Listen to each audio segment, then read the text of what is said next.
इस वक्त हम हैं बोध गया धरने स्थल पर, जहां पर महाबोधि महाविहार मुक्ति आंदोलन लगभग आज 2 महीने हो गए।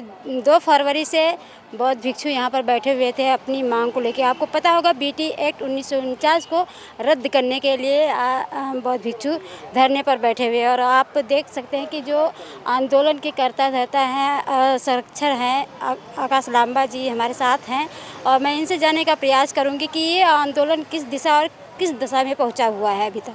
और साथ में भंते करुणाकर जी भी हैं, और मैं बात करूंगी। भंते जी, पहले तो आपको बंदा भी। भंते जी, आंदोलन जो चल रहा है लगभग 2 महीने हो गया है, किस दिशा और किस दशा में पहुंचा है अभी तक? देखिए, ये आंदोलन 50 दिन हुआ, आज 50 दिन कंप्लीट हुआ है। जो हम लोग पहले अनशन में बैठे थे, हालांकि ये आंदोलन हम लोग ये ऑल इंडिया बुद्धिस्ट फोरम ने 3 साल पहले शुरू किया था, क्योंकि बीच में 1992 के जब भंते सुरेश ने आंदोलन किया, उसके बाद वो आंदोलन दब गई थी इतनी इम्पोर्टेंट इशू पर, क्योंकि महाबोधि महाविहार बौद्धों के सबसे पवित्र तीर्थ स्थल है। यहाँ पर कमेटी में बौद्ध पूरी कमेटी में बौद्ध नहीं है, और यहाँ पर अभी भी 1949 का बीटी एक्ट अभी लागू है, और बीटी एक्ट के आधार पर 4 बौद्ध खाली रहेंगे कमेटी में और 4 नॉन बुद्धिस्ट रहेंगे, और डीएम भी नॉन बुद्धिस्ट ही होती है, क्योंकि तो ये प्रावधान हम चाहते हैं कि बीटी एक्ट 1949 को निरस्त करे। तो पहले भी आंदोलन हुई थी, तो बीच में 25 साल का गैप था, कोई आंदोलन नहीं कर रहे थे, क्योंकि मतलब आंदोलन का मतलब नहीं, अपने हक अधिकार के लिए कोई नहीं उठा रहे थे। तो हम लोग ने यही 2 मुहां से एक पहले शांति रैली की बोध गया में, काफ़ी 22 राज्य के लोग आए थे। फिर 17 सितंबर में पिछली साल शांति रैली की। नेशनल माइनॉरिटी कमीशन के साथ 4 बार मीटिंगें की। नेशनल माइनॉरिटी कमीशन ने भी माना कि नहीं, ये तो बौद्धों का तीर्थ स्थल है। जिस प्रकार से जैसे हमारे इकबाल सिंह लालपुरा जी सिख धर्म से आते, बोलते हैं हमारे तो गोल्डन टेम्पल में तो शिरोमणि ये गुरुद्वारा कमेटी है, वहाँ तो सिख ही खाली है। हिंदुओं के मंदिर में हिंदू रहते हैं, गिरजाघर में क्रिश्चियन रहते हैं, मस्जिद में मुसलमान रहते हैं, तो बौद्धों का ही स्थल है। पूरे ये मतलब भगवान बुद्ध ने यहाँ पर ज्ञान प्राप्त किया, सम्राट अशोक ने बनाया, तो उन्होंने भी बोले थे कुछ काम हम करेंगे, और 4 मीटिंग हुई, अभी तक कुछ खबर नहीं है। तो गवर्नमेंट को 17 सितंबर में लगभग 500 से ज़्यादा संस्थाओं मिलकर हम लोग ने प्रथम बार एक साथ ज्ञापन दी पटना में, और 40,000 से ज़्यादा सिग्नेचर दिए। 26 नवंबर 2024 में पूरे भारत से ज्ञापन गई, हम लोग ने आह्वान किए थे, पूरे भारत से गए थे, शांति रैली करके सभी क्षेत्र से। गवर्नमेंट चुप है, सरकार चुप है, तो हम चाहते हैं कि सरकार बैठकर एक सॉल्यूशन करे। तो इसलिए हमारे पास कोई उपाय नहीं थी, तो 12 फरवरी से आज तक ये हम लोग अनशन में बैठे हैं। बीच में बातचीत के दौरान चली थी, लेकिन सरकार वहाँ बोले भी थे 27 फरवरी में कि 10 दिन के अंदर कुछ अच्छा होगा, लेकिन अभी तक खबर नहीं आई है। लेकिन इस बार का आंदोलन सिर्फ जिस प्रकार भंते सुरेश का आंदोलन जो था, वो सिर्फ एक प्रदेश से थी, ये पूरे भारत इन्वॉल्व है। भारत तो छोड़ दिए, पूरा विश्व इन्वॉल्व हो गया अभी तो हम यही चाहते हैं कि सरकार जल्द से जल्द इसमें संज्ञान में ले और एक परमानेंट सॉल्यूशन दे। भंते जी, 2 महीने से बौद्ध भिक्षु अनशन पर बैठे थे। अब फिलहाल कहा जाता है कि आंदोलन चलाने के लिए खाना भी ज़रूरी है, तो सरकार को ये दिखाई नहीं दे रहा कि आज हमारे बौद्ध भिक्षु, सरकार प्रधानमंत्री जाते हैं विदेशों में तो कहते हैं कि हम बुद्ध की धरती से आए हैं, और यहाँ तक कि उत्तर प्रदेश के भी जो मुख्यमंत्री आदित्यनाथ योगी, वो भी कहते हैं जब तक बुद्ध रहेंगे तब तक भारत रहेंगे। और यहाँ बिहार के जो नीतीश कुमार जी हैं, उनको भी इस बात को थोड़ा सा फ़र्क नहीं पड़ रहा कि हमारे बौद्ध भिक्षु अपने अधिकार के लिए लड़ाई लड़ रहे हैं, उनके अधिकार को उनको दिखाई नहीं दे रहा है। ये हक अधिकार की बात आप जो कर रहे हैं, जिस कारण से बैठे हैं इसके संज्ञान तो ले। पहले मैं बारंबार कहता हूँ, पहले का आंदोलन जो विफल हुई थी, ये अंदरूनी दुश्मन के लिए हुई। दुश्मन बाहर कौन है हम जानते हैं, लेकिन अंदर का दुश्मन कौन है ये हम नहीं पहचानते हैं और लड़ भी नहीं सकते हैं। लेकिन जो भी हो, अभी आंदोलन इस मुकाम पर आया कि first time in the history of Buddhist parliament में इतनी सांसदों ने बात उठाई है। चंद्रशेखर आज़ाद जी ने शुरू की थी, इसी प्रकार से सतीश कुमार दास तो बार बार बोल रहे थे बिहार विधानसभा में, इस बार 5 विधायकों ने बात उठाई और कंटिन्यू उठ रहे हैं, आ रहे हैं यहाँ पर।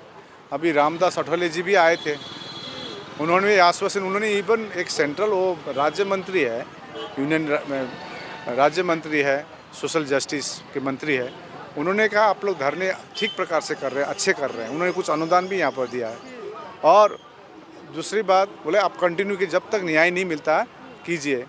अब हम आस लगाए, मोदी जी भी नागपुर गए थे और ये सब देखकर आस लगा बैठे हैं कि बौद्धों को न्याय मिलेगी। आप दिखाइए ना किसी भी जगह में, आप कोई भी धर्म के लोग दूसरे धर्म में कंट्रोल किया हुआ है। आप यदि हमको चाहते हैं तो आप हमको भी बना के रखें, हम उधर भी रख दीजिए हमको।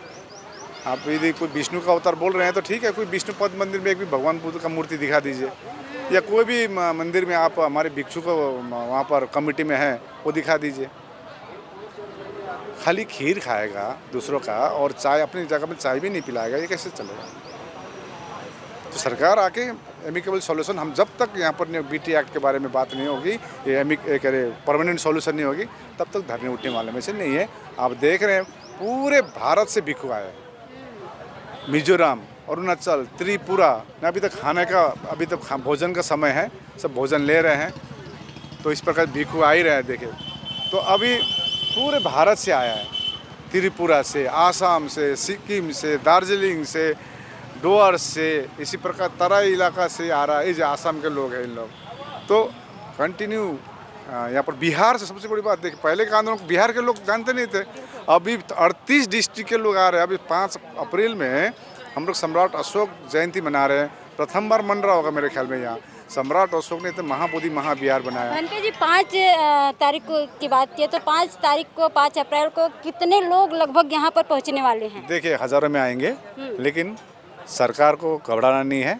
हम लोग जिस प्रकार से 50 दिन में शांति करुणा मैत्री से संवैधानिक प्रकार से बैठे हैं, उस दिन भी देखिएगा भीड़ तो बहुत होगी, लेकिन पब्लिक को डिस्टर्बेंस नहीं होगी, इतना गारंटी मैं देता हूँ। Thank you. तो भंते जी एक सवाल और लेना चाहूँगी, जिस तरह से रामजी अठावले आए थे, जिस तरह से रामजी अठावले आए थे, कहा जाता है कि उनके आने के बाद सरकार में भी हलचल हो गई है और प्रकाश अंबेडकर हैं, वो भी अब अपनी बात को उठा रहे हैं कि अब हम वहाँ जाएंगे, बिहार में जहाँ पर महाबोधि मुक्ति आंदोलन चल रहा है वहाँ पर जाएंगे। जिस तरह से BT एक्ट का जो मामला है उसको निरस्त करवाना ही बहुत ज़रूरी है, उसको हम निरस्त करवा के रहेंगे। देखिए रामदास अठवले जी आए, इतने विधायक लोग आए, यहाँ पर सत्यदेव राम जी आए, सतीश कुमार दास जी तो कंटिन्यू आ रहे हैं, चंद्रशेखर आज़ाद के उनके टीम आए, विनय रतन जी आए, राजेंद्र पाल गौतम सभी आ रहे हैं। देखिए एक तो पक्की बात यह है, बौद्ध कभी भी अपनी मांग ऊंची आवाज़ में नहीं रखती है। महाबोधि के लिए ये दृढ़ निश्चय किया है कि ये हम लोग मुक्त करा के रहेंगे। ये भी वो जान रहे हैं कि बौद्ध न्याय चाहता है, ये न्याय के लिए सपोर्ट में आ रहे हैं। सपोर्ट तो ऐसा करेंगे, आप कंटिन्यू कीजिए जब तक आपको न्याय नहीं मिलेगा। आकाश लांबा जी एक सवाल और लेना चाहूँगी, जिस तरह से तथागत गौतम बुद्ध समता, समानता, स्वतंत्रता की बात किए थे, तो क्या आप लोगों को दिक्कत है जिस तरह से आप बौद्ध बिहार में जो कमेटी बनी है, 4 ब्राह्मण, 4 बौद्धिस्ट और जो एक वहाँ के देखरेख के हैं, तो आप लोगों को दिक्कत क्या है? हमारा दिक्कत यही है कि हमारे जो उनके मंदिर में भी हमारे भिक्षु को रख दे। मैंने कहा दिया ना, खीर खाएगा एक जगह और अपने जगह में चाय नहीं पिलाएगा। उनके जितने भी है तिरुपति में रख दे, हमारे बौद्धों को, भिक्षु को इधर रख दे, अयोध्या में रख दे। आप मान ही रहे हैं ना, हम तो जब भी अपनी बात शांति से बात रखते हैं, लेकिन जो उल्लंघन हो रहा है संविधान का, आर्टिकल 25 to 28 जो पढ़ता है धार्मिक स्वतंत्रता, ये क्लियरली दिख पा रहा है महाबोधि में। तो कोई बच्चा भी बोलेगा ये उल्लंघन हो रहा है।